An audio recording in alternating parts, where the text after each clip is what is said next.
रहीम अस्सलाम वालेकुम माय प्यारी टू फैमिली। आज मैं आपको बहुत ही ज़बरदस्त सा रबड़ी दूध बनाने का तरीका बताऊंगी। ज़रूर बनाएं, ईद पे बहुत मज़ेदार सा बन के रिफ़्रेशिंग सा बन के तैयार होता है। और उससे पहले मेरे चैनल को सब्सक्राइब करें, बेल आइकन को दबा दिया करें, लाइक एंड कमेंट्स भी ज़रूर किया करें। चलें यहाँ रेसिपी कार्ड की तरफ चलते हैं। बहुत ज़बरदस्त सा बनता है, ज़रूर बनाएं, मुझे फ़ीडबैक ज़रूर दीजिएगा। अब ये देखें, दूध है 1 kg के बराबर। ठीक है, आप चाहे तो इसका स्क्रीनशॉट ले सकते हैं इंग्रेडिएंट का। अभी देखें कितना ज़बरदस्त सा बन के तैयार हुआ है। आप बना के इसको फ्रिज में रख लें और जब आप सर्व करें तो उस वक्त आप बर्फ़ डालिएगा। ठीक है, ये बात याद रखिएगा, वरना फिर पानी पानी हो जाएगा। ये बहुत मज़ेदार सा बन के तैयार होता है, बच्चों को तो बहुत ही ज़बरदस्त सा पसंद आता है ये।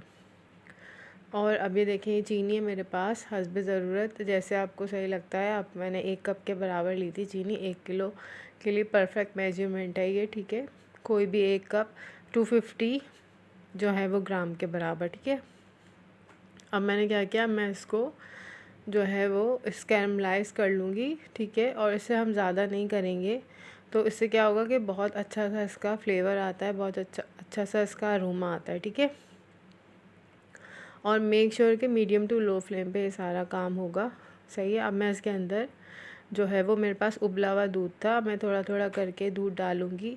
अच्छा, दूध डालने से क्या होता है कि एकदम से ना जम जाता है नीचे, तो आपको फ़िक्र नहीं करना, बस मीडियम टू लो आंच पे ना इसको फ्लेम पे हम हल्के हल्के से पकाएंगे। जैसे इसमें उबाल आने लगेगा तो नीचे से ये खुद ही छोड़ देगा। ठीक है, आप ये नहीं समझिएगा कि नीचे जम गया या कुछ हो गया, सही हो जाता है। अब वनीला है, कस्टर्ड है, 2 खाने के चम्मच पानी में मैंने डिज़ोल्व किया। आप चाहे तो जो है वो दूध में भी कर सकते हैं, लेकिन मैंने पानी में किया है। अब हम इसको अच्छे से मिक्स करेंगे और जो है वो इसकी एक स्लरी तैयार कर लेंगे। ठीक है, अब इसको जो है वो मैं अच्छे से मिक्स कर रही हूँ, और उबलते हुए दूध में जो हमने बॉईल किया था और जिसके अंदर हमने कैरमलाइज डाली थी चीनी, उसके अंदर हम इसको डाल के अच्छे से हिला लेंगे। अच्छा, 2 खाने के चम्मच से ज़्यादा आप नहीं डालिएगा, वरना ये बहुत ज़्यादा ना कस्टर्ड का फ्लेवर आ जाएगा इसके अंदर।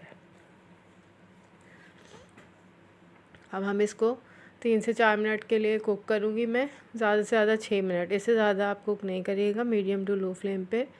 ठीक है, वरना बहुत ज़्यादा थिक हो जाएगा ये। सही है, 1 किलो दूध के हिसाब से बिल्कुल सही रेशो है। अच्छा, आप इस पॉइंट पे चाहें तो नमक कह रही हूँ मैं, चीनी आप चख सकते हैं। ठीक है, और इसी वक्त जो है ना वो आप डाल सकते हैं। अच्छा, इसके बाद मैंने बादाम डाले थे, वो मेरा शॉर्ट मिस हो गया है। बादाम डालने के बाद ठंडे दूध में, और ये मैंने डाल दिया तुखमलंगा, जो कि 1 कप। सही है, 1 कप का मतलब है कि ये भूल गया था, तो तकरीबन मैंने 2 खाने के चम्मच भर भर के इसको सोक किया था, तो ये 1 कप के बराबर बन गया था, 1 प्याली के बराबर। और इसमें क्रश आइस जाएगी। अच्छा, बादाम पिस्ते आप चाहें तो बादाम की जगह पिस्ते भी डाल सकते हैं, और जो आपको अच्छा लगता है, या आप पीस के भी डाल सकते हैं, इतना बड़ा कोई इशू नहीं है। अब अच्छे से मैं इसको ठंडा करूँगी। ठीक है, ठंडा तो ये हो ही गया है, बस हम इसको सर्व करेंगे ग्लासों में डाल के। ज़रूर से आप बनाइएगा, बहुत ज़बरदस्त सा बन के तैयार होता है, और मुझे कमेंट्स में ज़रूर बताइएगा। बस ये कि अच्छा सा आप इसको चिल्ड कर लें। और ये देखिए, अब ग्लास में हम इसको डालेंगे आराम आराम से। मेरे पास लॉन्ग ग्लास है, आपको जो अच्छा लगता है, जिस तरह से आपको अच्छी सर्विंग, अगर आपको छोटे ग्लास है तो आप उसमें भी डाल के कर सकते हैं। ज़रूर से बनाइएगा, बहुत ज़बरदस्त सा बनता है, और एक बार मेरे कहने पे ज़रूर बनाइएगा, बहुत अच्छा बनता है ये। तो अभी देखिए, आप चाहें तो इसके अंदर जो है वो, चाहें तो आप इसके अंदर साबूदाना भी डाल सकते हैं। इस अप टू यू कि आप इसके अंदर क्या क्या डाल सकते हैं, उससे भी बहुत अच्छा सा फ्लेवर इन्हांस होता है। ठीक है, ज़रूर से कमेंट्स एंड सब्सक्राइब किया करें, शेयर किया करें, लाइक किया करें, और मुझे फ़ीडबैक ज़रूर दिया करें। Thanks for watching. अल्लाह हाफिज़।